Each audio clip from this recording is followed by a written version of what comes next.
Hello everyone, welcome to the HardReset channel, and today I'm going to show you how to use the translator on the ONYX Boox Note Air 3C.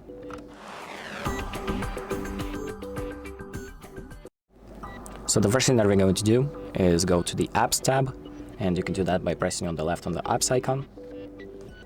And after that, go to Dictionary, so the Dictionary app, open that up, and then close this search box.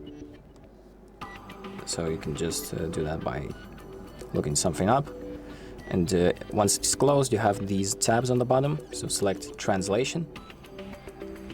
And here you can translate pretty much anything. So you can either select the language or let the translator automatically detect the language for you.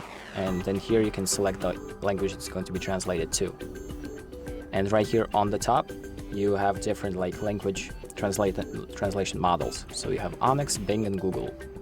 So I'm gonna use the Google one, and let's just say I type in hola, and now that I press enter, it's going to automatically detect the language. Press OK right here. So it detected it's Spanish and it translated to English into hello. So this works, and that's pretty much it. Thank you for watching. I hope this video helps you, and make sure to like and subscribe.